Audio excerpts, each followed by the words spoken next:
Let me give it a sniff. No, it smells like victory.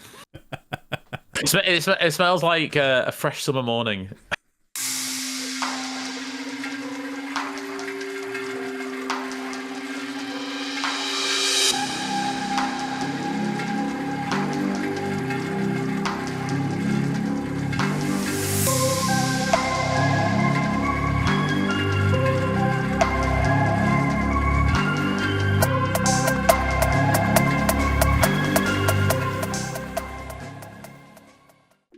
Hello, I'm Christian from ChadMagic.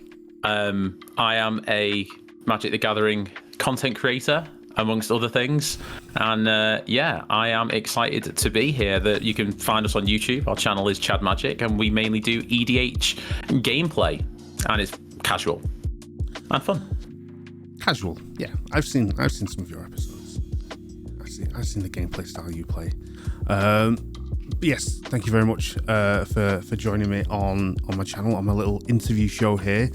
We'll jump straight into it because the people want to know more about you and kind of how you got into Magic and, you know, where it all started. So I'm going to ask the question I ask everyone, not when, you know, how did you get into Magic? Because I'm going to ask that question. But my first question is, when did you realize Magic was a thing that existed in the universe? And what was that first interaction? When did you first see it was a thing and went like, what the fuck? So let me take you back to do you remember when Xbox 360 was like the console that you'd have? And I was at that age, I think it was like, if I was to say early mid teenager, around that time. And so I was at the age where I had no money. So any game that was in the Xbox 360 kind of store that was free, I would play. Okay. And there was one called, I think it was called Jewels of the Planeswalkers. I think that was what it was called. But it was essentially Xbox 360 Magic the Gathering. And I was like, what's this? I'll download it. And I was like, whoa, this is really cool. This is fantasy, which appealed to me because we're talking like Lord of the Rings style generation there, you know. So I was really into Lord of the Rings, big nerd for that. And I remember the art was, I think it was just after Planeswalkers had come out as a concept. And it just really appealed to me. And you start off and you learn the basics and everything like that. It was actually probably most similar to an arena experience. And that was when I first realized that Magic the Gathering existed, this card game. I didn't know it was a physical game at the time, by the way. So I was just playing it. And I essentially completed that game. I became obsessed with it. I completed it. It was great. I started building different decks. I remember very vividly the first time I played against a blue deck, and I was like, what's this? This is absurd. How did they win this? I've got a vanilla 6/6. This should totally have beaten them, you know. So that was my first experience, and that was kind of, I then left Magic for ages and ages and ages. And my friend was somewhere and took a selfie or something and put it on a group chat, and he was in an LGS basically, and in the background was Magic the Gathering. And so this was maybe 5 or 6 years ago. And it was the packs were for sale or something like that. I think it was a Dominaria pack, not this one, the previous one. And I was like, oh, I remember that game. That game's pretty cool. And obviously now as an adult with disposable income and stuff like that, I was like, I might give this a try. So I was the first one in my group of friends to play Magic and bring Magic into our friends group. We don't have a board game background or anything. And I'd probably, when I was a kid, I was into Warhammer and stuff like that. So I was into nerd culture. But I spent probably my late teens and to mid-20s until I got back into Magic outside of that kind of nerd culture kind of thing. So I'm not internet memes and stuff like that would happen between a certain time period. I have no idea about. People say things to me and I'm like, what's this? I think someone put P2P or something in the chat the other day, and I didn't know what it was, and that's how completely illiterate I am to these type of cultural things that happened in that period. But I got into Magic, and I started playing and stuff like that. I went down to an LGS in Liverpool and bought, and it just so happened it was Commander Night. That was just by chance because I didn't understand what the formats were. It's very difficult actually for a player who's never had any experience with Magic to understand that. I bought a pre-con, which was the Bant Planeswalker. I think it's Estrid was a thing, and I sleeved it up, played it, really enjoyed the game, and I sort of fell in love with it ever since. And then I sort of bothered everybody who I knew to try and play, and that's kind of been like my experience starting with Magic. So I kind of like started twice. But I just love the game. I love the gameplay mechanic, and I think as a kid I was really good at chess. I've got ADHD, but my ADHD manifests itself massively into hyperfocus. So games that are particularly mentally challenging actually relax me quite a bit because they shut all the other tabs down for me. So it's like I can focus on that one thing, and Magic kind of scratches that itch. But originally it was the fact that it was a free game, and I love the art that got me hooked. Nice. Okay, so with that then, so you're talking around Dominaria was when you got into it, roughly, in terms of paper Magic. Yeah. Early on. Okay, very nice. So, like, for an example, the first commander I built out of paper was Slimefoot, which I've still got. So, that was like, I think I watched a video, like, I think it was Wedge from the Mana Source. That was what I watched, because he did like a deck tech on it. It was like $40, play this deck, you know, like, and I was like, okay, cool. I think I got a Pitiless Plunderer for like 40p. So that was like what I built at the time. So yeah, that was my time. And I should give a shout out to the people who I played with, who I haven't played with since at that first night, but they gave me like all their bulk and all that type of stuff, you know, when I first came in, which is, I now do that with newer players. If there's like stuff I don't need, bulk or whatever, I just give it to them, and you know, they can have at it, because we want new players to feel welcome, and that's a great way to do it. Exactly. So that's when you started playing, and you got into, in terms of formats, you got into Commander as your first format. Yes, yeah. So Commander was my first format, and purely because of when I just out of a chance, I did go to a standard night, but it was really confusing because I didn't know which cards were legal and not, and so it's like it was a lot of like this knowledge is something that maybe is like experience or in franchise players that we take for granted, but it is very confusing for a new player, because they're like, well, there's all these cards, why can I only play these ones and stuff like that.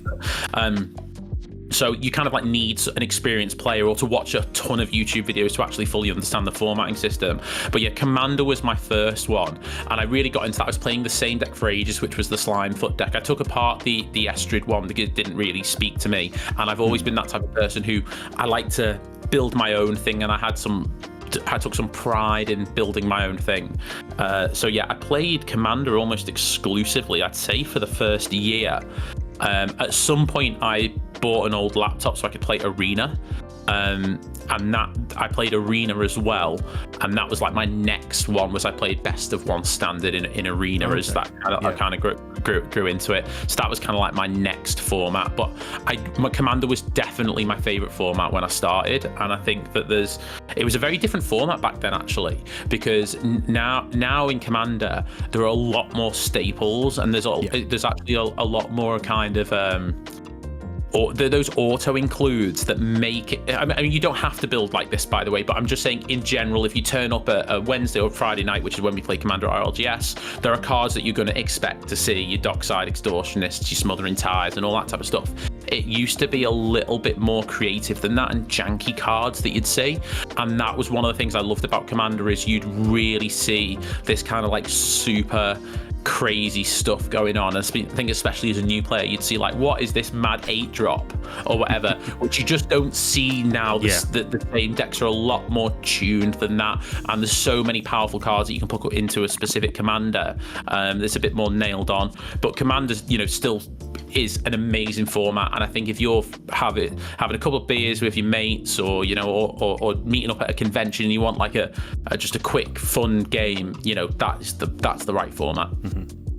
I do agree. I started not as long ago. I was more like early Crimson Vows when I proper got into Magic. Oh, okay, so that's fairly recent then. Yeah. In my head, but it's actually like 3 years ago. So. Yeah. So many sets since then. But I started playing when Crimson Vow and all that came out, but I was collecting since like 2019 core set. When they did fat packs, when they were called fat packs, and stuff. But yeah, I first started playing properly, paper-wise with Commander.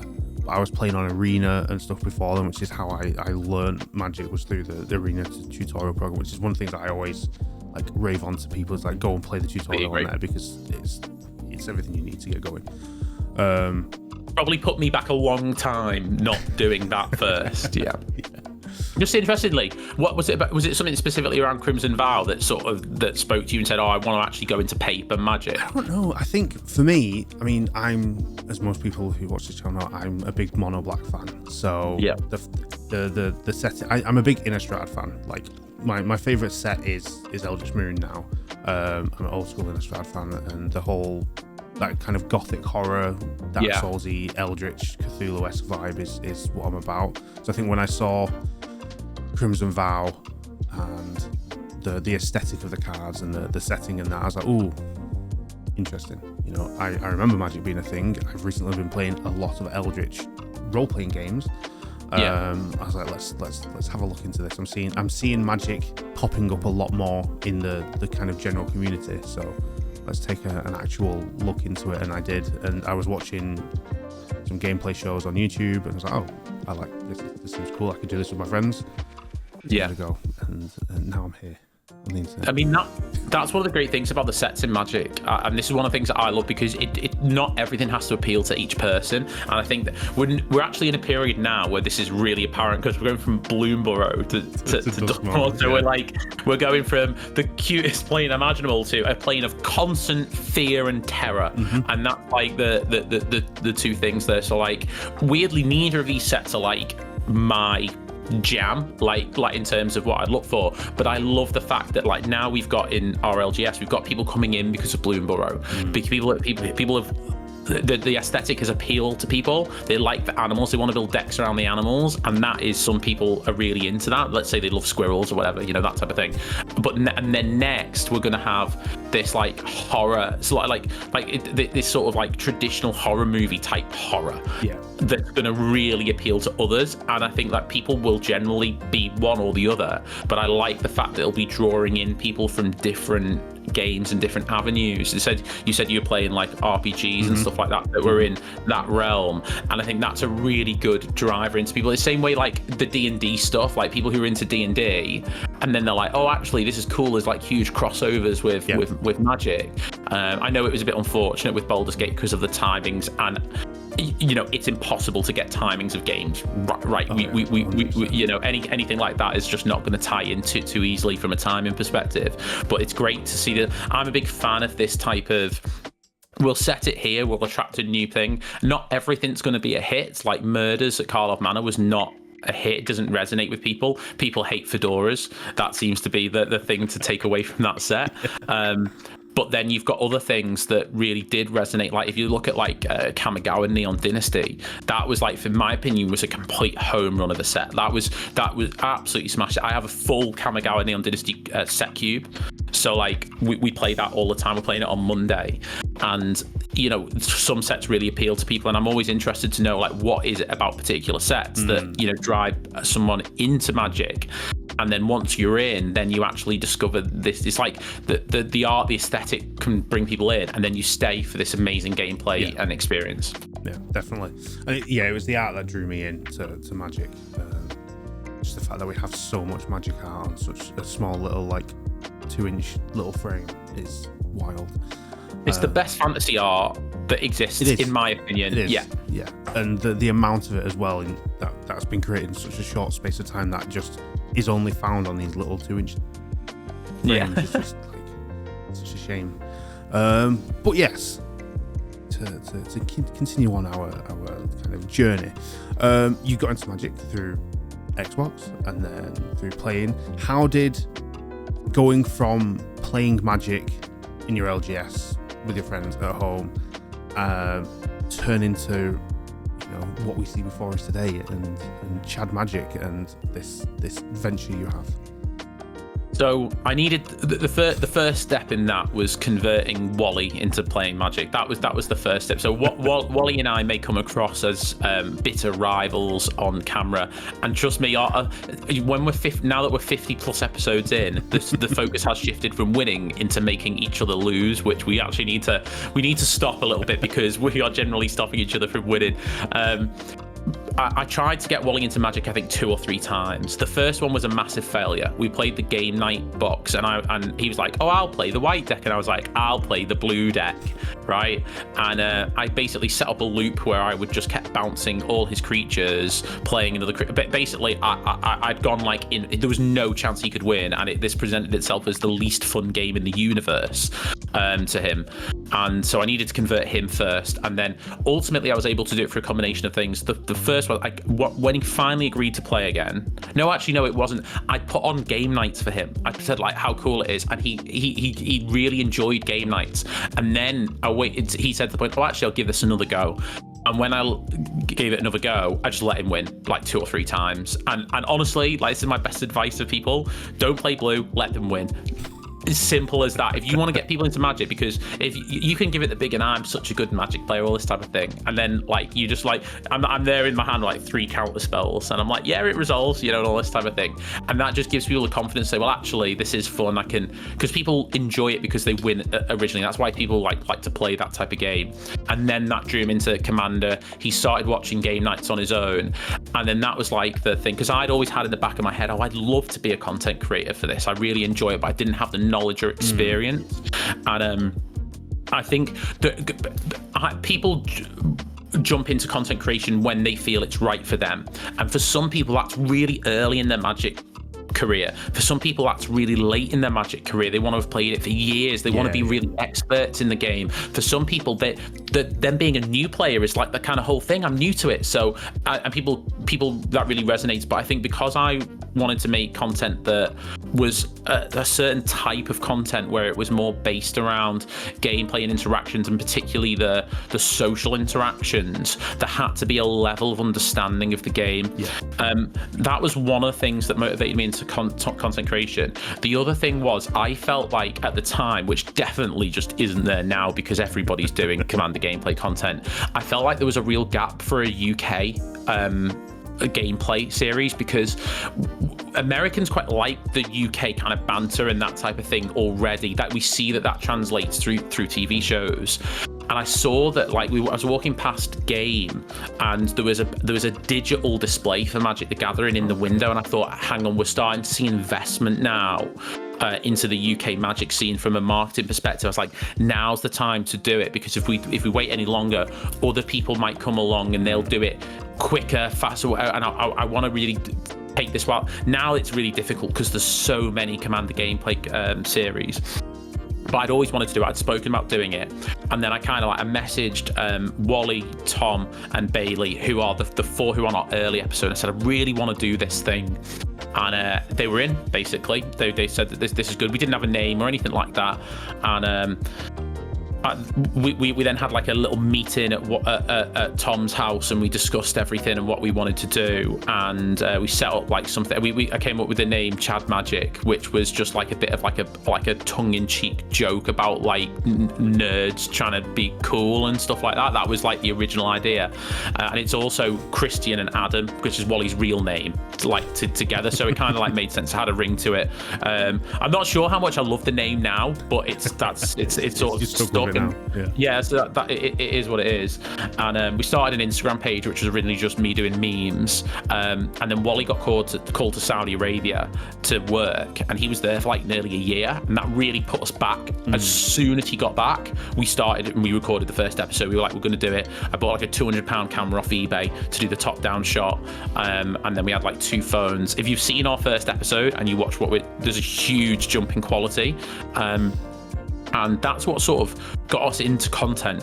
And like, I have like loads of thoughts on, because we see like a lot of discourse happening. I think recently Rebel posted something, and before that, a couple of years ago, Murph posted something about people who want to get into Commander content. I have a lot of thoughts about that, because I think that it's just a lot of work, And if you just want to be a content creator, then there are easier ways to go about it. But if you want to make EDH content, then go for it. But I would just say to anybody who's looking to do it, just know what you're getting into. It's a lot of work, and the only reason Wally and I have been able to do so well is because we are two of us and we are able to split the work 50-50. If I see people going, oh yeah, this person edits all our videos, and I go, edits all your videos? I'm like, that's a huge amount of work for one person, because it's 3 camera gameplay. And so I'm lucky to have him and he's lucky to have me, although he won't admit that.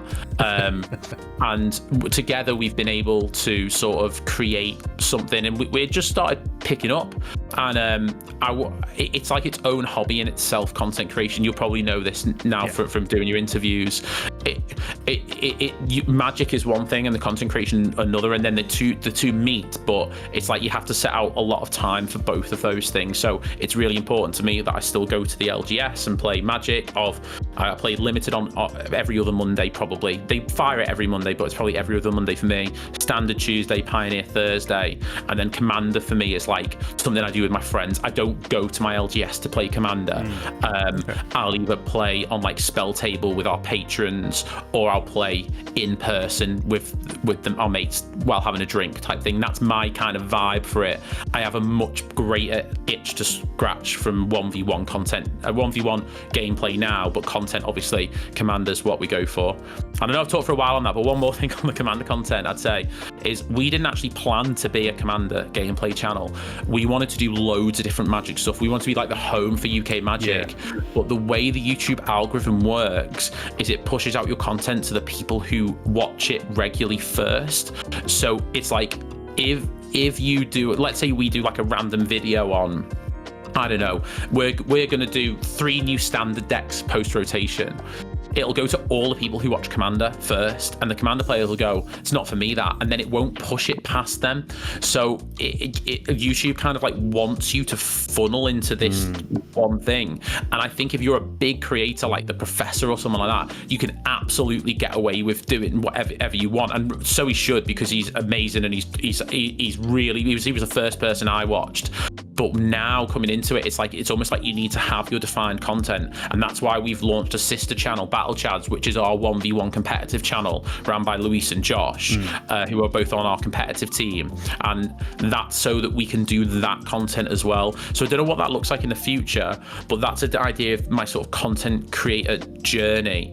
But really, the main thing that's allowed us to create so much content is the fact that we've got 2 of us who have been friends since we're 3 years old or something like that. We work together like the best you can imagine 2 people working together. You know, there are some arguments, some like little squabbles or stuff like that, but we get on so well, and we really understand each other from a working together perspective. And I think that resonates in the content that we make by the fact that we're able to get out so much of it, and also bring it out so quickly as well. So that's one of the things that we have, is like we will record an episode and we can get it out the next day, which is like for this type of thing, it is really, really difficult to do. So we edit it all ourselves. We don't outsource any of our stuff. Very nice. Sorry, that was about 15 minutes. That so. You took a breath eventually. Yeah, there we go. I'll take a quick breath. So that's how you got into ChadMagic and turning a hobby into a content creation kind of career. Now that you are in the position you are, and like ChadMagic is established, you know, you are rooted within the Magic community, be that UK and international.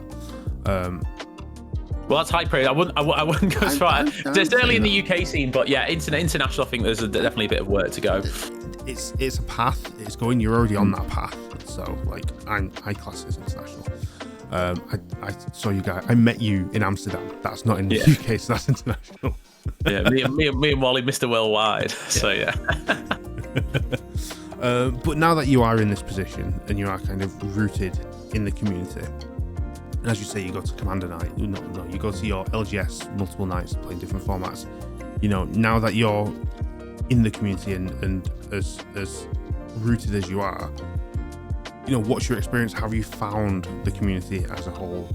at this point now, from when you started playing to where you are now, and the kind of growth that Magic has had? What's your experience currently at the minute?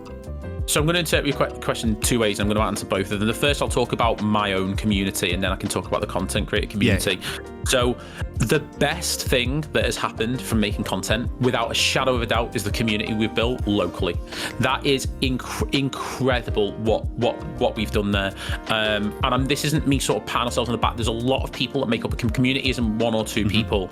But I think what Wally and I were able to do was galvanize everybody together and have a focal point.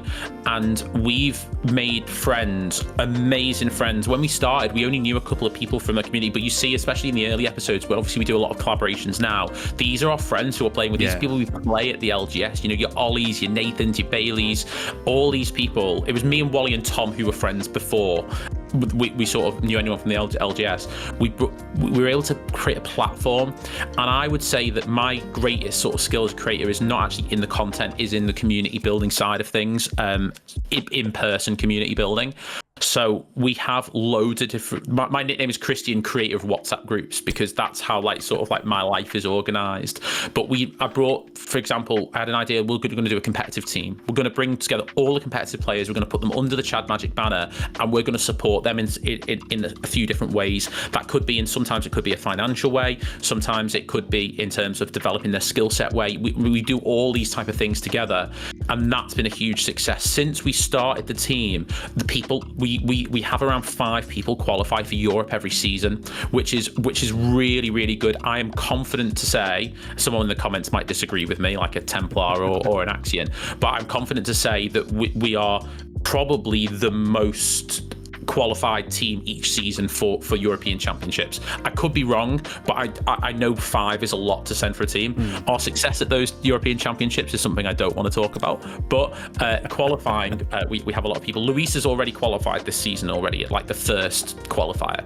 So we're doing really, really well, and that's part of one community. We've got the casual community that we've built, and this is like, now we're talking like 20-30 people, and that creates this core community within your LGS that allows you to start firing other formats and things like that. So I would say that my most rewarding aspect, and this was not what I set out to build when we started ChadMagic, the biggest, most rewarding thing is the community building side of things. That is really important, and that's closest to sort of my heart. I'm sure Wally would say the same thing, and we've made friends for life, and we've also helped other people become friends for life as well, and that's like a powerful thing, because I think a lot of the people who play Magic traditionally are maybe people who haven't found the group, or maybe someone who's socially not on the inside of a group. They've always been on the periphery. We've helped bring those people in and basically given them a platform to have people they can talk to, play with, and just be part of that, and that's been really, really good. So that's my personal take on the community side of things, and I really love that about what we've been able to do. And I'm not saying taking all the credit, by the way. I'm just, sometimes people need a focal point to gather around. And we're really supported. Shout out to Richie and the guys at Just Play, which is our local game store. They are really supportive of what we do, and we work together a lot of the times on community stuff to make sure that events and stuff like that work for everybody. The second way of sort of interpreting your question is around the content creator community. And that was something that we've not been in for as long. So we got added into there's a content creator Discord and all the rest of it, but honestly, have a think about it before people are desperate to join it, because it can get out of hand. But the content creator community is incredibly welcoming. It's really, really, really good. I think everybody, when they have a new creator come into that community, or there's somebody who approaches that, people are very, very open to work together. This is how a lot of we've got loads of people on the show who we've met through just people contacting us and saying, "Oh, I'm a creator. I love your show. I want to be involved." And that's really good now, because when we go to events and stuff like that, one of the cool things is not just meeting fans of the show and meeting our friends, but we actually get to hang out with like the other creators and stuff like that. And we've made really good friends through that too. And that's a great community to be a part of. It's a bit of a different kind of vibe, because I think people are always trying to strive for certain things within the community. Like, people always want to like grow as a creator. That seems to be like a thing. They want to get to the next step and all the rest of it. And people always are on different points in their journey and have different amounts of time, money, and things like that they can invest. Like, so for me myself, I'm very time poor. So one of the things I would like to be better at, which I'm not as good at, is getting on other people's streams. That's like, I'm really, really bad at that. But Wally does a great job of picking up the, flying the flag for that and getting on that, because I can't do that as well. Whereas, and also a lot of them are happening when I'm actually playing Magic in my free time, which for me is like, they're like the things that I don't want to miss. And I think that's important as a creator to remember. I'm reminded by like someone like Emma, who we're good friend, Emma Partlow, who now she's head editor at TCG Player, but that's her job now to do that. And so I never want to lose sight of the fact that like content creation is a bit like a job. So you've got to make sure you make time to do the other things as well. And so sometimes I'm not able to join people's streams and things like that, but I always try and help out. And if people ask for advice or anything like that, feel free to DM me and I can do it. Not that my advice is any help whatsoever or any good. I'm not pretending to be like an oracle. We're not there yet. We're not where we want to be. But certainly, being part of the community is a really nice place to be, and I'm sure you'd say the same thing. You've been part of the community as well. Yeah, definitely. Like from my experience, like before I did Magic content, I spent like 4 years doing tabletop content, role-playing game content, and stuff. I had a whole Discord community, a whole group. I had a team, and we ran that, and it just got to the point where scheduling and burnout became a thing, and we slowly faded that away. But at the same time, I transitioned when I was doing that. My day job changed from something very drastically different to working in tabletop now. So I took my hobby from being a hobby to a job, and then the content creation carried on and then slowly stopped. But I still had that itch to do the content creation. I still like making videos. I still like talking to people, doing interaction, doing editing, and all that. Because I do it all myself. It's just little old me in this room that I'm never allowed to escape from. A challenge to do everything, because this is one of the things, and I really don't take this for granted, is having two of us. Sometimes I might be incredibly busy at work and Wally can help pick up the slack, and vice versa. So that must be a challenge when you're doing things yourself, is making sure you can actually every week or every couple of weeks or whatever hit the goals that you want to hit. It is, but so my philosophy, and for those watching, you're getting all the insight here. Thanks for pulling this out of me. Is that because when I did the tabletop stuff, we worked to a strict schedule. We were doing Twitch streams every week, multiple streams a week, different shows, and then making sure it went onto YouTube, blah, blah, blah. And it's like that level of like strict scheduling was one of the things that kind of really caused severe burnout in that side of things. So when it came to that ending and then me still having that content creation itch, I was like, well, I'm going to do it on my own, because I don't want to pull people into this that I then have to kind of put pressure on to like, oh, we need to do this, I've got to do that. I was like, this is my hobby that I enjoy, so I want to pursue it and I want to push it this way. So when I started doing CheckfortrapsMTG and everything, I said I will not have a schedule. I will not have a release schedule. I will do the videos, I will record them, I will edit them in my own time, and I'll release them when they're ready, so that the quality, I went from being quantity to quality over quantity, and I don't want to let that slip now. So for me, it's I will record it, I'll make it look as nice as I can, and then when it's ready to go out, I'll put it out. And we've seen that work really well. An example I'm reminded of is like a Spice 8 rack or someone like that, who and they don't release their content. Level, but like, you know what I mean, though? They've got their content that they release when it's ready, when they're happy with it, and then they just go for it. Same with like a Ristix, exactly. He'll like release it when he's ready, and I think that works as well. I think for us, it's kind of a bit of a strange one. Wally and I are both like really like sort of goal orientated people, and we're always looking to do the next thing. So we never like sit back and go, oh yeah, we've hit 8,000 subs. Yeah, we're like, okay, how do we do more? How do we get to this and stuff like that? And we're really sort of target driven in that kind of way. And so we just kind of like just keep going. And I remember it was very difficult recently.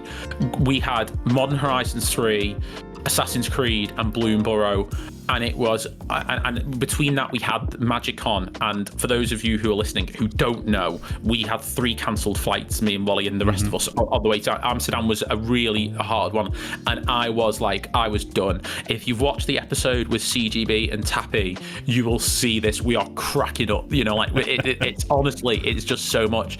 And that was the closest.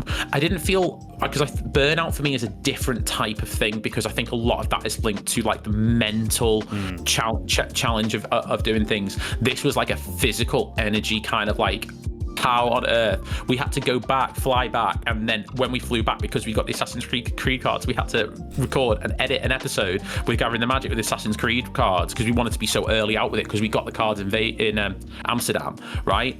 But then that video is nearly at 20k views, so it's like one of our most, so it's like the effort is worth, the juice is worth the squeeze.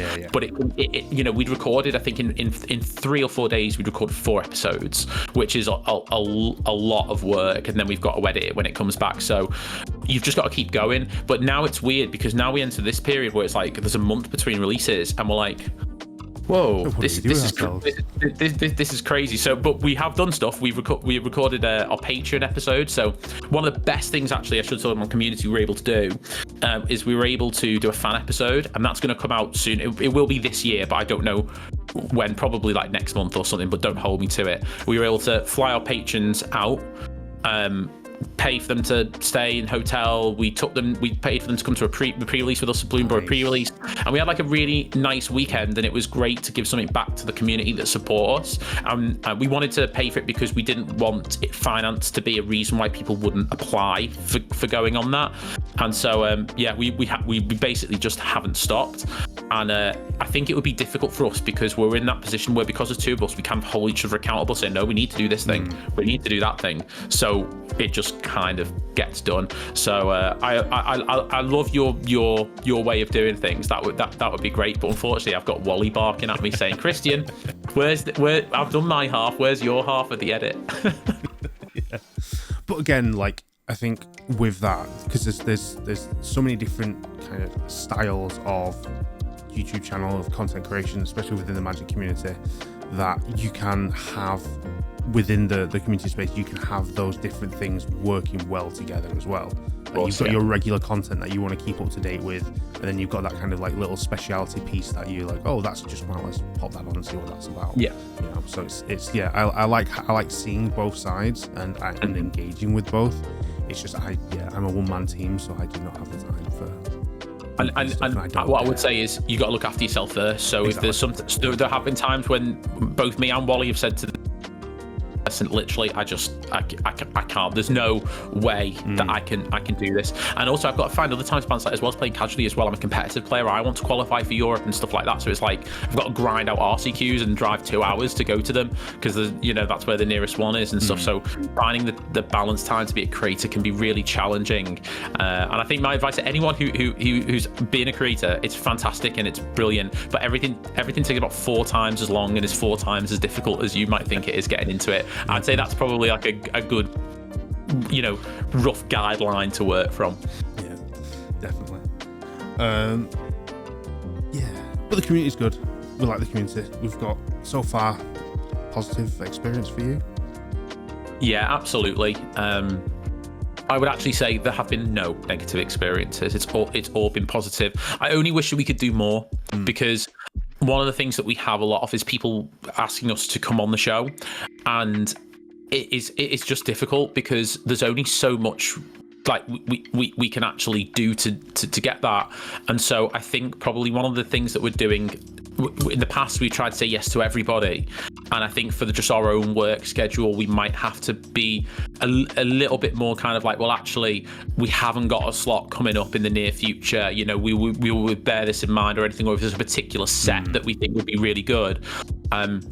Because I think for our own things now is we'd love to start working as well with people who are maybe like out Magic adjacent or outside of Magic and stuff like that. So You saw, for example, Emolition was Soul's YouTuber was on one of the episodes, and it was great working with her. And when we went to the pre-release for Bloomberg, there was loads of creators there, like like Pump Karami and stuff like that. He's mainly a Pokemon creator.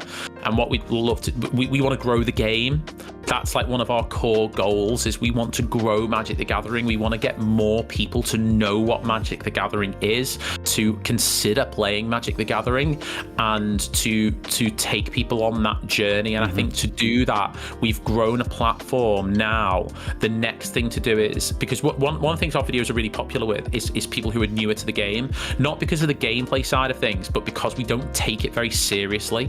So like that's coming from an interpersonal thing, by the way. Obviously we take the editing and all that seriously, but we're not like particularly spiky players. We're not we want to play the best, most cool version of the deck and stuff like that. A lot of the time we're playing precons, and I think that's a good draw for like newer players because it's really accessible.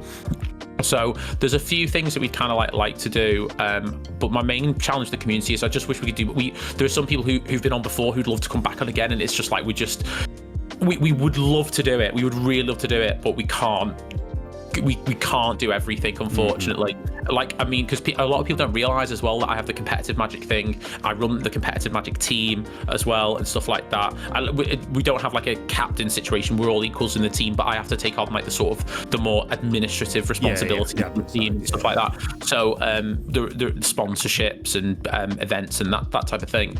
So there's a lot of stuff that we do as well, and also I'm full-time employed as well. It's not my job. So we'd like to do more. I think what would be a great goal for us is if we were able to get to the point where like we could, the dream of having a channel that actually can start employing people. We're years off that, but that would be amazing because that would allow us to do more, and we'd only ever use that to do more. We'd only like if maybe we could have an editor to take some of that work off so we could make more content and that type of thing, and that would allow us to do more with the community. But the community is fantastic. Everyone's lovely, and what I would say is there's always someone on that group in the community who can help you with things. Like a big shout out to Baz, for example. Like, if there's loads of technical questions, you pop that in the chat and he's like, oh, you need this, we use this thing and stuff like that. And that's really helpful, especially for me, because I only learned what Discord was when I started making content. I told you I spent that whole period of time outside like gaming and all the rest of it. So it's like I'm like illiterate at some things, which actually should fill people who want to make content with a lot of confidence, because if me and Wally can do it, we'd have got no creative background whatsoever, then you can do it as well. Yeah, the fact you didn't know what P2P was, it's like you've missed out on like Napster, LimeWire. You've missed out on a lot. Yeah, well, I know I had one of those type LimeWire ones, which I think explains why my computer was so slow as a kid, because I downloaded loads of music. That's what people use it for, music, right? Yeah, music and films. Yeah, music and films. Yeah. I'd like to say that all the music that I listen to now is paid for, by the way. So do not steal content. Do not steal content. Yeah. Just make it and if you want free content, then head over to ChadMagic YouTube channel. There's days of it. Okay. On that note, I'm going to ask you some very important questions now. Not that I haven't been, not that what you've been telling us isn't important, but it's the hard-hitting stuff. It's the questions that are going to be kept in concrete on the internet forever, that if people say, what is this, then they refer to this video. There is the answer. If you change that, then you're a liar and a fraud forever onwards. So we play a game called Magic the Gathering. It has cards of different colours, styles, mechanics. But what are your top 3 of all time favourite? Top 3 of all time, Carl. Okay, I'll split it into different formats. I think that'll help a little bit. Just so you can spread it out and you can be like, well, yeah. That one. And I'll save the best to last so I can really annoy people in the comments section. So, my favourite standard card at the moment, and you're a mono black player. It's a mono black card, even though I play it in Dimir, is Deadly Cover Up, which is 3 and 2 black. It says destroy all creatures and you may collect evidence 6. If you collect evidence 6, you can exile a card from an opponent's graveyard, and then search their hand, library, and graveyard for any of that card and exile it. So it's a board wipe, and it is like what's it called? A stone brain card. Like, you just search your opponent's everything for a card, and it is beautiful because not only do you wipe their board, but you take away all their win conditions as well. Now we're getting into what type of horrible Magic player I am in 1v1 formats, that type of thing. So that's my favorite standard card at the moment. I really, really love it. I think it's a really good card. And as a I think we're going to probably talk about colors in a minute. I'm mainly an Azorius player. I'm a control player. That is a reason for me to not play Sunfall, and instead to go Deadly Cover-Up, because I think it's so powerful, especially against the likes of like Domain and stuff like that, which are running like 2 or 3 main win cons in the deck. I'm aware most people play Commander, so it might not be like a Commander card, but I will get to some Commander cards. So that's my first one. Would you like that card, or do you think that's a bit mean? I'm a mono black player. I play mean decks. I play Infect all the time, so like... You horrible person. Yeah. I hate the toxic deck in Standard. So I think I lost 2 finals and a semi-final in Standard season to Toxic. Like, I had a really good season in terms of performance, but there was just always one player on Toxic that just beat me, and because the decks, it's like a 90% win rate for them, and so Infect. There's got to be one. There's always got to be one Infect player in any group. So Absolutely. So we know one of the guys on our team, Josh, plays Infect in Legacy, and that's his jam. So I know particular degenerates do love that strategy. So and the next card I'm going to pick is a Pioneer card, which is actually my favorite card. But I just love it when this resolved, which is Teferi, Hero of Dominaria. Teferi's my favorite planeswalker. I love Teferi so much.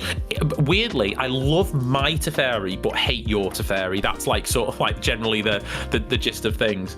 But Teferi, Hero of Dominaria, plays Azorius Control in Pioneer. It's 5 mana for a planeswalker. Comes in with 4 loyalty, I think, and basically the uptick is you draw a card, and the end step you untap 2 lands. You can -3 to tuck a permanent of your opponent's 3rd in their library, and then the ultimate is whenever you draw a card, exile target permanent opponent controls. That includes lands, right? So the win con is particularly diabolical. So I really, really like that. But it's great in Azorius Control because you can uptick the lands and hold up your like Dobin's Veto or your Counterspell, or you need your Counterspell equivalent, because Counterspell isn't legal in Pioneer. But I love that card. It is so much fun. It's horrible for your opponent. Like, I'm not saying that this is a nice card to sit away on the table from, but I love it. I love the design of the card, and I love the character of Teferi. He's my all-time fave. Nice, very nice. Yeah. Sorry, too horrible card. Yeah. Now I really am gonna annoy the comments section. Here we go. So I want people to comment if they agree or disagree. My favorite Commander card is Farewell. Right. So I love Farewell. It's great. It's a completely fair card, and it is especially brilliant when you cast it against Wally. Because Wally's deck can never deal with Farewell, because he always runs decks which care about either like creatures or the graveyard. He never runs blue, so he can never counter it or anything like that. And so I really love the card. I love it in all formats that it's legal, and so I'll play that. And I tend to run decks where it doesn't matter about the Farewell. So like I have ways to either counter it if I'm in like a sort of more creature deck, or Teferi's Protection or something like that. I would caveat though with I hate it if someone casts it when we're recording, because what I don't want to do is the game to go on for 2 hours. There's actually a funny clip. I think I upload a short or a TikTok of this at some point. It was Brothers War precons, right? And this was one of those episodes where we've bought the precons, we've played the precons, and we need to record the episode that evening and get it out the next day. That is a legitimate turnaround time for us. And we're an hour and a half into the game. It's already gone long. And Ollie, not Farewell, but nearly, he casts an Austere Command, right?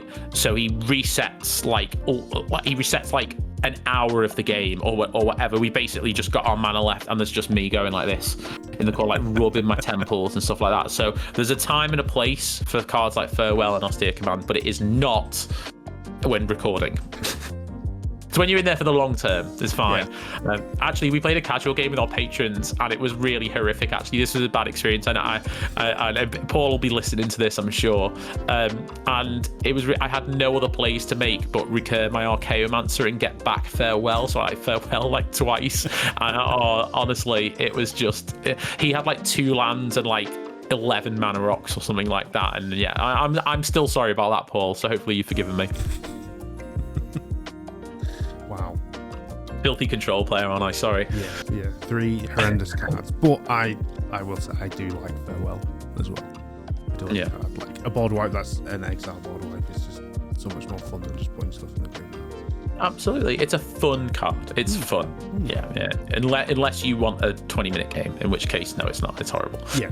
I think the worst game not the worst, the most interesting game I've played in terms of board wipes was a game with some friends, and I think we did 6 board wipes in the game. It was like a 3.5 hour Commander game. Well, we played that game as well, didn't we? And there was like 2 Nev's disc, and then that was actually Paul who wiped the board then. Actually, do you know what, Paul? That's revenge for that one. And then I was able to just rebuild and win the game with my sleeveless Quasar deck, which honestly can hang on any table. The Quasar deck, I love that deck so much, and I'm a big advocate of sleeveless decks because I think sometimes it's nice to have the feeling of the sublime. You know, that thing you can't explain.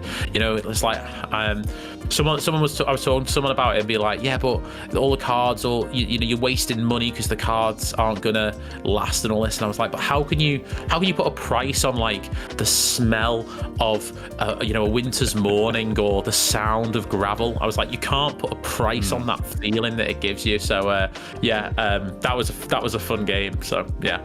I forgot what we were talking about, but I've just started feeling wistful thoughts about my sleeveless deck that I really do. And I built another one now as well. I built another sleeveless deck. I have a sleeveless deck as well that I took to Gen Con, wrapped in an elastic band and just thrown in my case. What's the commander? Actually, hold on. Right here. It's I can't even pronounce the name. Trisella.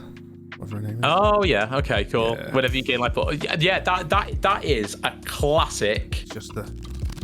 Yeah. Oh yeah. That your card's looking in too good condition. I'm gonna go grab mine. The joys of sleeveless. Everyone can see I'm wearing shorts as well. You know, it is summer. So that's my Quasar one. Don't know if you can see that. Yeah. And then you can see how beat up it is around the edges. And look, even elastic bands have failed. Adam the Gathering posted about that the other day, and I tried to give him some knot advice, and because while he does sailing, he came in, actually, I think you'll find this knot works much better. So, and then this is the new one that I built, is Jasper. Unfortunately, you can't play this on Spell Table. But I built this for €13, and it's basically 1-drop, 2-drop Jasper, and you basically just play your opponent's decks.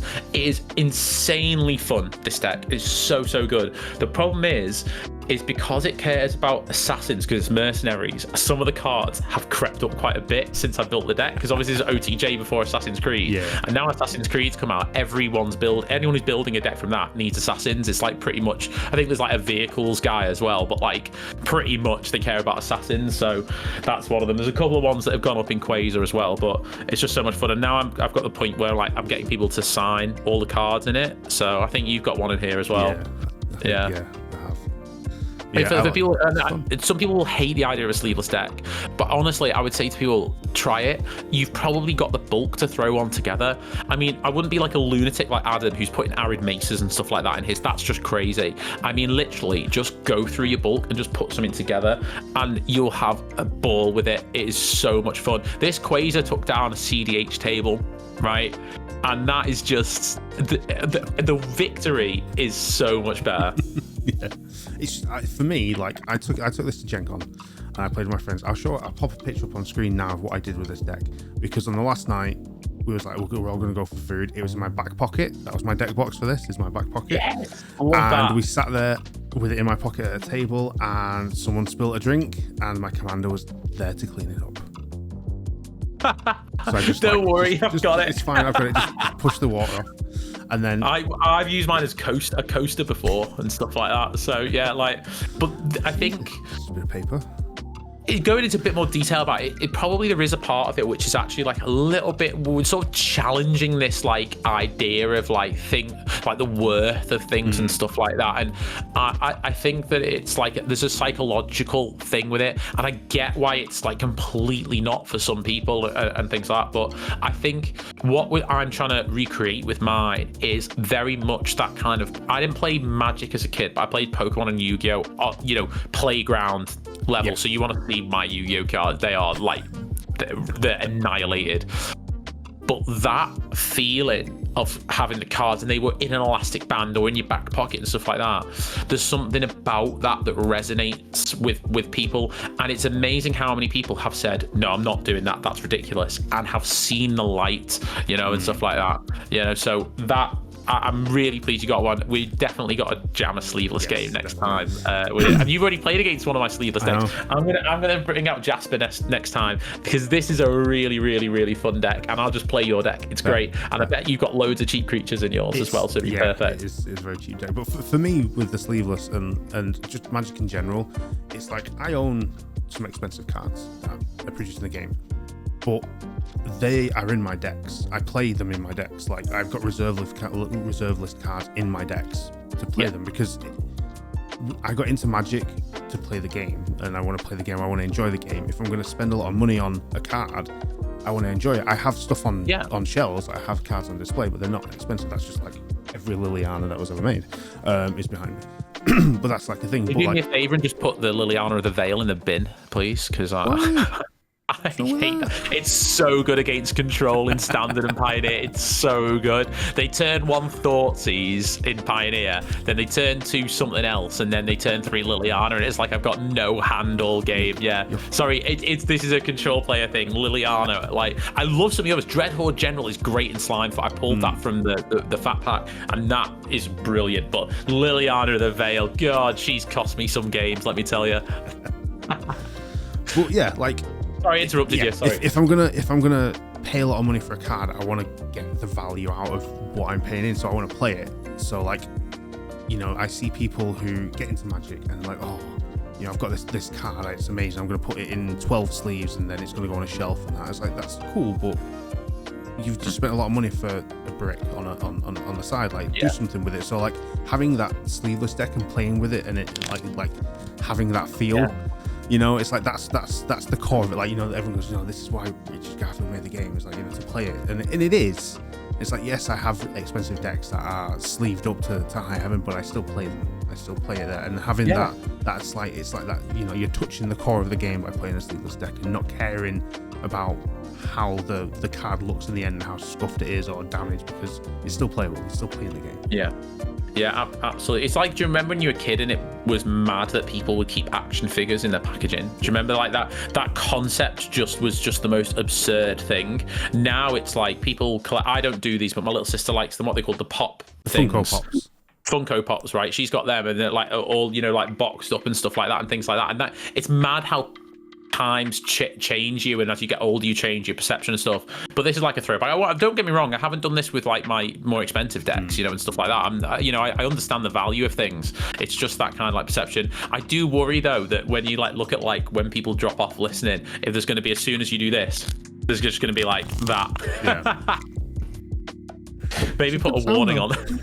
Just trigger warning, riffle shuffling may be happening. But yeah, it's not for everyone, but it certainly appeals to us. I forgot what the original question was, but I've always got time to talk about the sleeveless movement. But the thing is though, like this deck, it's all commons and uncommons. I think the most expensive card in here is the Swiftfoot Boots. Yeah, perfect. So, and you can hand it to dinner, If you've got a load of bulk, then make a sleeveless deck, have some fun.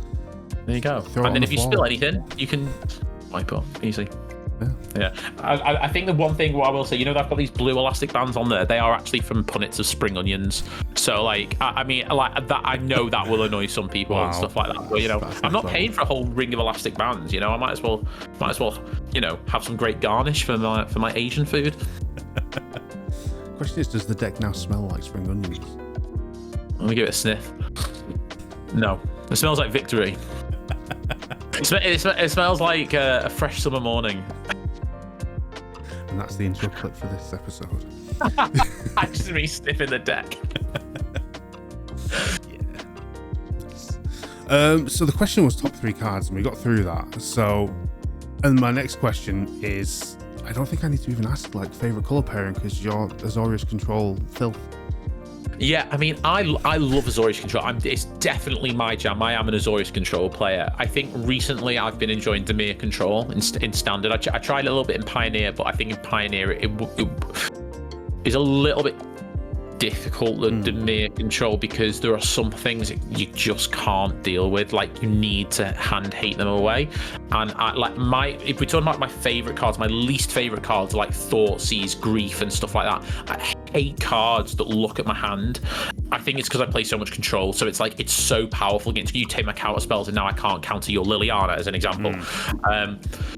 But Dimir needs sometimes, especially the standards are a little bit easier, but like in like Pioneer there are some things which are like they start hitting the board and you're like, all right, I really can't deal with that. And so there's a bit of things, but I'm sort of like into Dimir Summer right now. Azorius Winter, now we have Dimir Summer. And I'm playing Dimir at the moment in Modern as well. I'm learning Modern. So we have a team deck which is Frogtide, which is like a tempo deck. And there's been a bit of a challenge for me learning that. But yeah, I'm definitely a Azorius control player. My second pairing at the moment is Dimir control. I love Dimir control in standard. I prefer it to the Azorius control. I think it's more fun. It's basically the slowest mill deck ever, and it just removes your win cons, so it's like it's great. And yeah, I think that's my jam. But I do like Azorius aggro as well. So like my most recent deck I built, commander wise, was Castrol, which is the birds commander, which I played on the most recent episode. So like I used to play Azorius Flyers in standard back in the day when it was Safara, and it was really great because I got to do the thing that I used to do in standard in commander. And I had like this moment when I was reflecting on the game and I was like, this is what commander should be. It's like, remember you really enjoyed doing this thing in standard, you can't do it anymore, or stuff like that. I was like, there's absolutely like this crazy thing that brings back this nostalgia.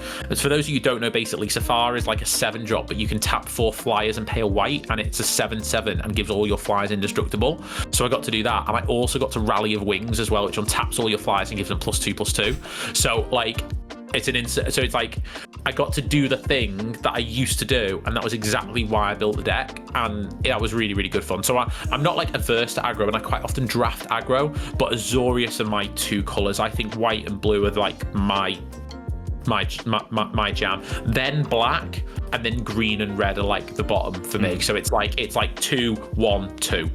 Red's probably just below, but yeah, I mean, I don't know. Red and green, I'm not that type of player. Okay. I'm very much not a red player. I think that's probably the least color I play is red. The only time I play it is in Rakdos, and then that's just Chaos Goblins and weird shit. Yeah, I mean, red and black go really, really well together, and there's loads, especially in Pioneer. Pioneer is a format like Rakdos is like the best color pairing. That I think it's like the most common. There's lots of decks you can play in Rakdos. So yeah, but I know you're a mono black guy, but black is obviously really good in standard at the moment. Black is very strong. It's the strongest color in standard right now. So if you ever want to play some standard, there's actually a mono black skeletons deck which is very aggressive. But yeah, black's very strong. Okay, so Azorius. So here's a question then, because we're going to move on to like favorite commander that you're currently playing and everything. But speaking of commander and Azorius in commander and playing control, I have an Orzhov commander deck that's a little bit stacksy controller. Yeah. What's your thoughts on Drannith Magistrate? So Drannith Magistrate for me personally goes against everything that I like about Commander. So I want it. This is like one of those things where it's like I would never tweet about this because there's too many caveats to it. The first one, which I just get away, is whatever your pod is into, they're into. CDH, absolutely fine. Formats outside of Commander, absolutely fine. My issue with Drannith Magistrate is I mainly play casual Commander, and in casual Commander the idea is that we are going to get to do some of our thing. There are some things that need to be answered, like absolutely, like Wally's terrible for this. He'd be like, don't kill my Joda, don't counter my Voha and stuff like this, and it's like, but if I let you have a turn with this, you're going to win the game. So there's like those type of things. But Drannith Magistrate, for me, it's like it's against the spirit of the format. So we have a ban list for our show, and Drannith Magistrate is on that because the idea here is it might be fine for your pod, but I can guarantee you anybody watching a casual game of Commander as like an observer doesn't want to see someone play a card on turn 2 and then nobody cast their commander all game. That's people don't want to watch that, and most of the commander I play is on the show or after the show and that type of thing. So I don't like it for commander. If you like it and you want to play it in your pod and your pod are fine with it, then I'm not here to police that it's commander. It's a legal card. But in our pods, if you play a Drannith Magistrate, we'd be a bit like, what, like why, is that the type of game you want? Because if that's the type of game you want, then maybe we should have done it. Yes, it dies to removal, and people should be running more interaction, by the way. I really agree with that. But you know, sometimes it just shuts off the deck, and then it's like, well, you just sat there. And I think this is the ADHD thing, is sometimes commander for me can be the best or the worst format depending on your experience in the game. And I 100%. Don't enjoy not being able to be part of the game. Like just being an observer because I can't play anything would be a bit of a bad one. So I think if you're running that type of card in your deck, and there's other things as well, like, so for example, if Wally's playing a 5-color deck, I think someone played like a Blood Moon or something like that, is like you're just stopping him from playing. And I think that's the thing that doesn't resonate with us as players. But I will say it again, if that's something that's okay in your group, Christian from ChadMagic is not saying I'm going to come to your LTS and slap the Drannith Magistrate out your hand and say stop being so sweaty. Like it's fine. It depending on the pod you're in. In our pod when we play, we don't run it. Okay. Sorry, that was a 10-minute answer because I just didn't want to. I don't want to be the comment section to come for me. They've already probably come for me about the sleeveless deck, so I didn't want them and the farewell. They're like, how can you think farewell is fair? We're not Drannith Magistrate or something like that. So sorry. You never know. But getting back to the original question, favorite commander at the minute. Well, what was your thoughts on Drannith Magistrate? Because you asked me. I have a Drannith Magistrate in my Orzhov deck, but it's one of those I tend to either sideboard it, or if it's in my hand, it'll go into whenever I can discard it, gets discarded. I just say that I just let people know I have it when we're playing beforehand, and if they're cool with it staying in the deck, and I tend not to play it, or I sideboard it. Or if they're happy with it being in there and they're happy for me to play it, then I just use it as a threat. I'd be like, oh, it's in my hand now, and then I never play it. Yeah. There are sometimes it just doesn't matter because there'll be command, like, so I play the birds one. I don't need my commander really. I am perfectly capable of beating you without it. But I think it's like in some ones where it's like the commander's like a 5-drop and the whole deck's built completely around the commander and stuff like that. So like for example, my Quasar one, right? I can't say yes to that in a rule 0 because I'll be like, if you play Drannith Magistrate, I will have to definitely have removal, or I literally can't play the game until I have it. And my entire game will revolve around drawing to the removal, which I do have. I've got loads of interaction in the deck, but I'll have to draw to the removal to get rid of it, and then I'll play my. And at that point, I've probably burnt out my ways of winning. I do always let people know about combos as well, though. So like the Quasar one, I'll let you guys know I had the combo. And so, you know, so it's like, it's not like I'm going to surprise everybody in 2 turns and stuff like that. I think the best way for it to describe it, I'm a super casual commander player, and I'm a very competitive player in every other format.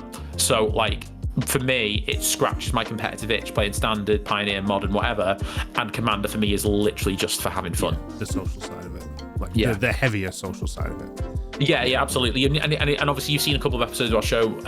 We are much more into the social side of things than the gameplay and all that type of stuff. And we find that makes more interesting gameplay. Tom is one of the most popular guests we have on the show. He's our friend from before Magic, and people love him because he's the Prince of Politics.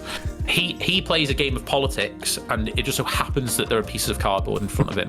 That's like his game, but that makes it's like almost being on it's like being on a plane chase plane, where it's like, you know, whenever you attack someone, you made an enemy, and now they will only attack you and kill you and stuff like that. And we like that kind of like social jokey kind of side of it, as opposed to taking it too seriously. And so I find cards like Drannith Magistrate and stuff like that a little bit like you're making it really clear here that you're the only one who really wants to have fun if you play that, or you're saying I'm perfectly happy to win this game without any of you guys doing anything, which for me is more of a competitive philosophy, which is fine, but that for me is my other formats. Yeah. That's like I scratch that itch with other formats, and I find that when I find Commander players who really love that level of competitiveness, I'm desperate to get them into the other formats. That's what I'm saying. I'm saying you would enjoy playing other formats because you can do this type of thing, and it's complete. No one's ever going to be upset with you playing a Drannith Magistrate in Modern.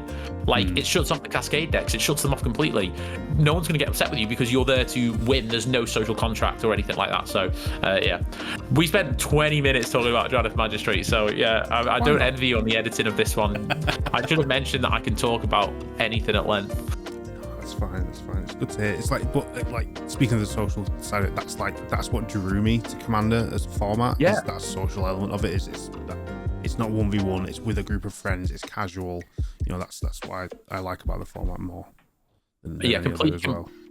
Completely agree. There is no better format for having a laugh with 3 of your mates. That it's great fun. You get a takeaway in or something, or you're having like some beers or whatever, or even if you're just chilling with your friends, or it's post like a big event, you've been doing something.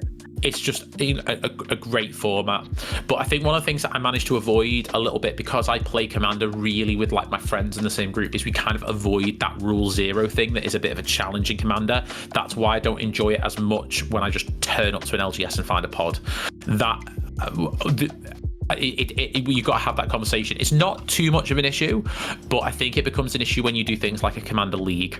That's when it becomes the waters become a bit muddier, because then it's like, well, actually, we've got one which is like you can't win before turn 7. But then that has its own innate problems because you create a meta then, because people are like just assembling their combo until turn 7 and stuff like that. So I think it has innate issues with Commander in terms of making it a fun and fair format for everybody. But once you find your squad, it's the best format. Yeah, I'd agree. Tangenting back into the kind of I've really made you work to keep us on topic here, haven't I? We're fine. It's casual. That's the whole point. What is your favourite commander? Yorion. Right. Straight up. If you'll let me play Yorion at the pod, I'll play Yorion at the pod. That's like the rule. My play group don't like me playing Yorion. It's my favourite commander, but I am perfectly happy to play something else. I tend to enjoy the commander that I've like just built. There are some commanders that I've built which I don't enjoy as much anymore, like my Gishath and Kibo and stuff like that. Like I enjoyed them for a bit, and like I just haven't like enjoyed them as much, so I don't always take them to events. Yorion is like the deck that you'll most find me playing if I have the choice, but also because it allows my opponents to play at a higher power level, because my Yorion is only like an 8 maybe, depending on like what standards you kind of like use, and it can just lose if you kill me first. I'll have no way to stop you and all that type of stuff, but it's got longevity in the game. Once I've got the value set up, it's great. That's like my favorite. But I find that when you rule 0ing, sometimes I will have to pick Yorion because of the decks that my opponents choose. So for example, Tom's got a Merrin deck, right? And so I'll be like, okay, if you're playing Merrin, because that's his most powerful deck, I can't be like, oh, I'm going to play my Birds aggro deck, because as soon as he's got Spore Frog online, I can't beat him. There's no way to beat him.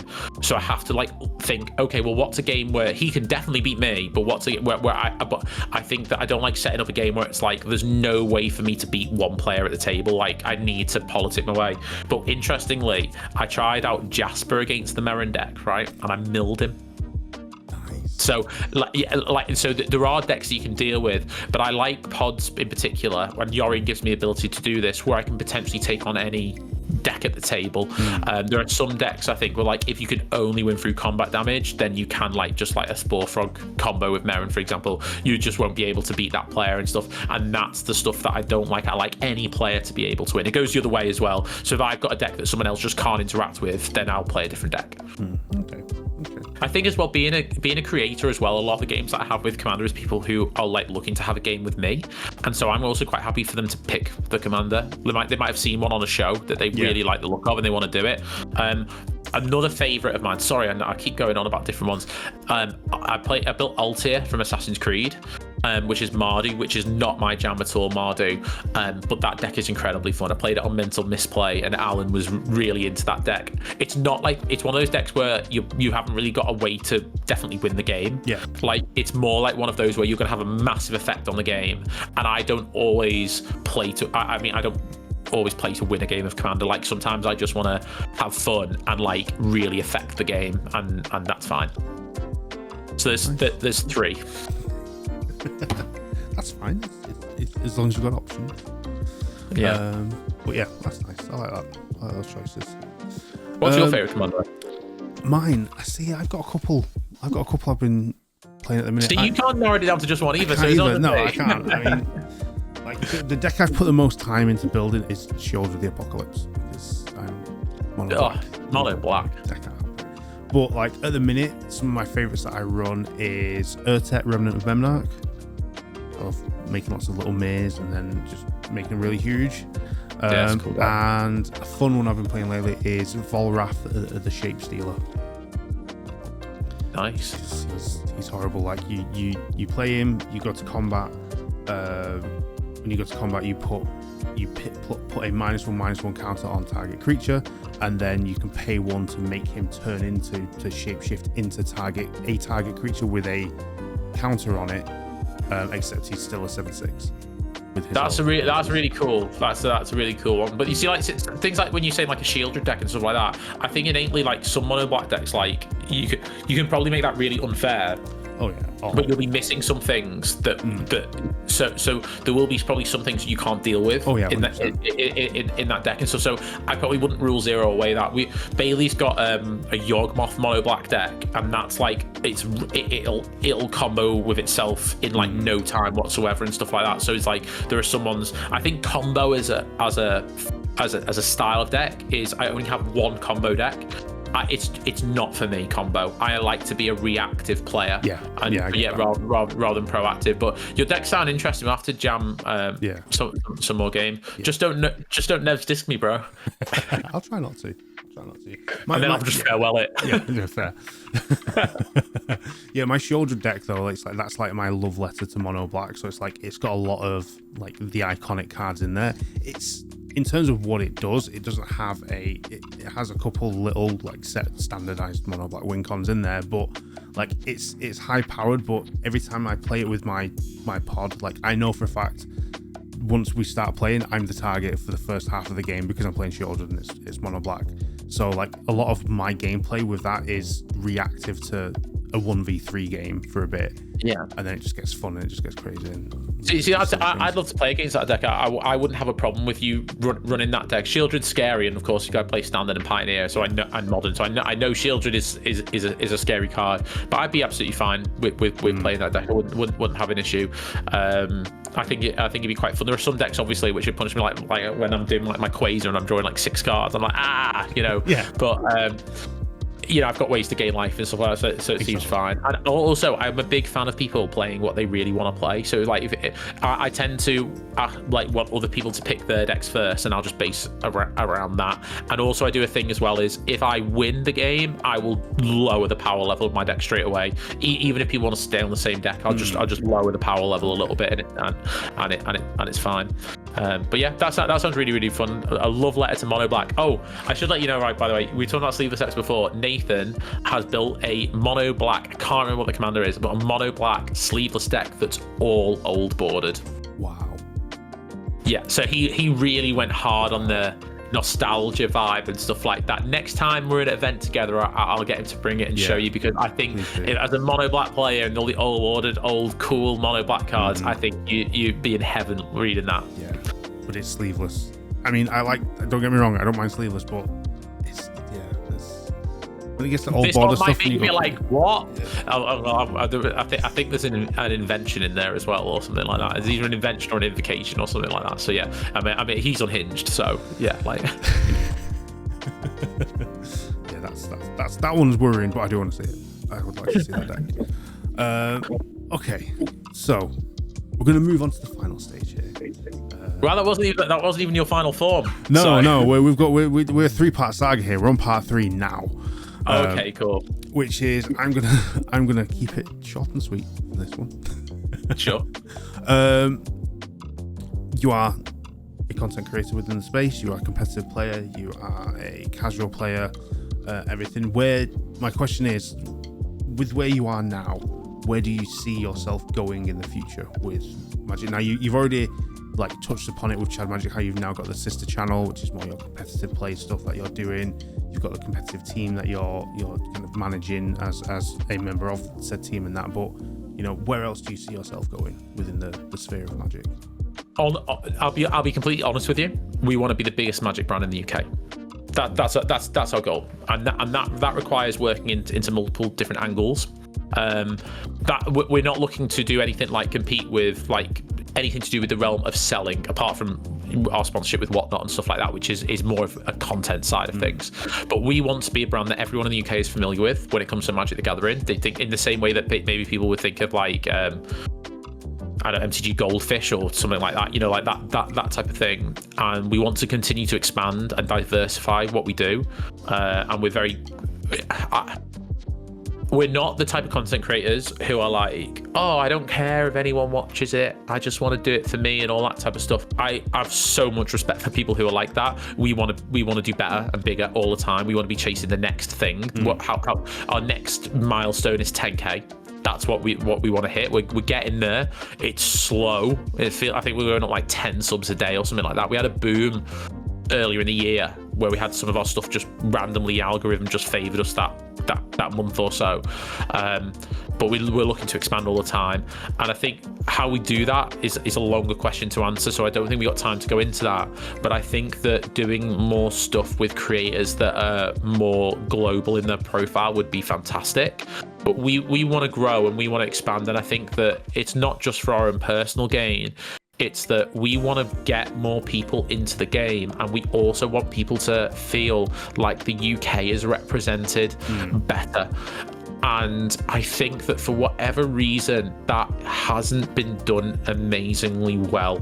I think that we have a couple of really big creators in the UK. We talked about Spice before. Obviously, you've worked with Vince before, PK, and stuff like that. But we want to go about doing the next thing, but we're not just wanting to be content creators. We want to have a competitive team.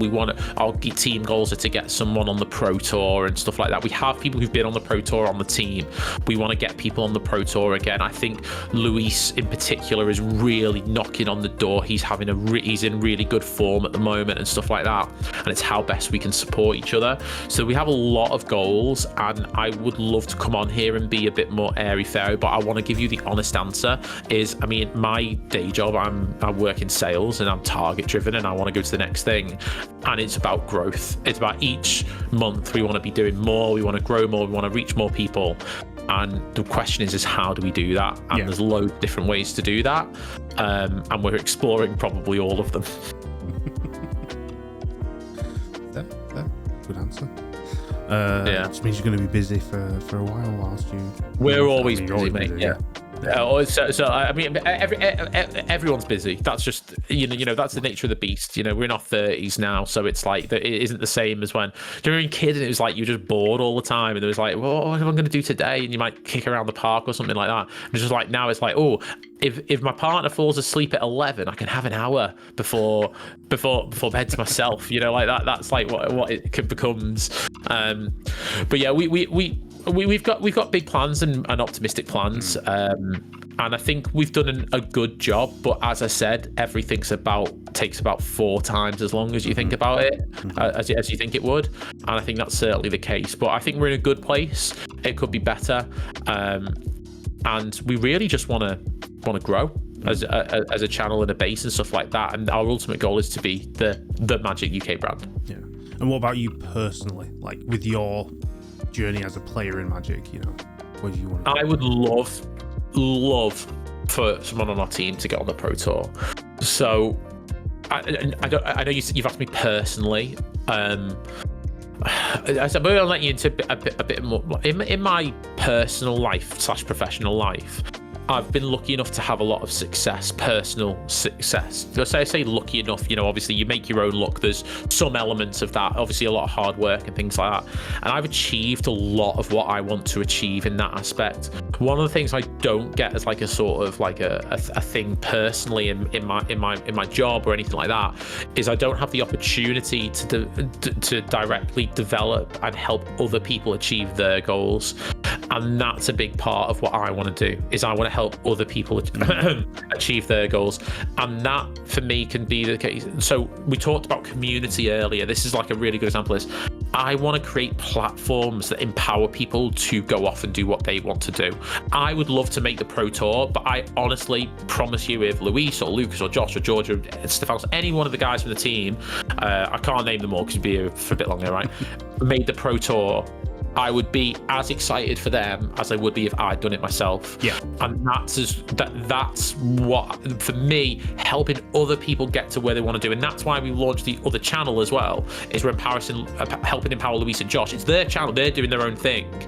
But I want to help them achieve their goals. You don't get that by doing things for people. They have to do it themselves. But it's like, how can I help them? And my dream for the core people within ChadMagic is to be leaders within that community and that structure to help bring that across to as many people as possible. So that's kind of like my personal thing. There's probably a little bit, you've done a good job interviewing, because there's probably things that I don't want to share in there as well. But I suppose that's like, I'm just giving you a real honest answer. Yeah, like, the thing that makes me feel really good inside is when someone else achieves something, and I know that I've had some small part at least in helping that happen, and I see that in the team probably more than anything else, because bringing those people together has led to them being more successful. They've done the bulk of the work and with each other and all the rest of it, but just having the ability to create the platform for the building of the community has helped a lot, and so I want to do more of that. Nice. I like that. I share that sentiment with like being that springboard and that platform to help others strive and get to where they want to go. So we do it in the creator community all the time, and I think that's it's probably a little bit more difficult, and I think people have an overestimation of what they can do. Like, coming on our show is not going to mean that you're going to go from 100 subs to 500 subs or something. That's not how it doesn't work like that. Like, there's people have got so much choice for content, but you might get a few, and that might help in some way. But we're always out to help each other. And I'd say to people, if you're creating the community and you want to reach out, please do reach out. I may not get back to you straight away, but I will do my best effort to get back to people when I can do. Definitely. All details will be below. Has my saga been sacrificed yet? Post No, I have one last question. Well, it's a big saga, this one. It is. I mean, hey, they're getting bigger every bloody time. Every printing. So we are in, checking the date, mid-August. Bloomberry is out. We have Dustborn on the horizon. What are you looking forward to in terms of Magic products, content in the next couple of months? Foundations. Yeah, Foundations. Yeah, I want to get more people into the game, and I want to help enable more people to get into the game. Foundations will hopefully help new players get into the game, because there's some beginner products. It will also create a baseline for standard, which will hopefully encourage people to get into the game, especially because in theory, I want Foundations the staples that are in Foundations to be relatively low cost. If they're going to print something that is going to be a staple, I want it to be in one of the products that is going to have the set cards. Whether or not that happens, I don't know. They've got to sell product and all the rest of it. But I think having products aimed at beginners and having products that are going to create a baseline for standard is really, really good. And I'm excited to see where that goes with it. That is the type of thing that excites me, is what are Wizards of the Coast doing to get new players into Magic and to get new players into 1v1. I know I'm a Commander creator, and I love that. But for me, I want to see all the formats flourish, and I'd love other formats to be as popular as Commander. I would really love to do that, and I think it would be great for the health of the game if Standard was played in paper more, because what happens at the moment now is so many products are printed for Commander players, and I actually think for Commander players, it's just so hard to keep up. I think it was so much easier when there was like, I think actually when you got into Magic, or we'd started doing at least 2 or 4 Commander decks each set. It used to be that there was just 4 a year, and there would be like a yearly thing that would come out. Yeah, and now it's like every set here's 4 new Commander decks, and all this stuff, and then you've got all the basic sets to keep up with, and every product is for Commander players. It's like being a Pauper player. Every product is for you. Mm-hmm. And I think moving away from that to focusing on like more standard specific stuff would be great, because it would allow Commander players to keep up. You're still going to get all your secret layers and all that type of stuff that Commander players really enjoy. But I want to see more in that, and that is a big sort of passion of mine. So that's the thing I'm most excited about personally, which might not be what people expect me to say, but I think that it would be good for there to be a very entry-level, obvious product for a new player to pick up. Yeah, I'm quite excited for it as well, because obviously they do the 2-player starter sets, which yeah, they're okay.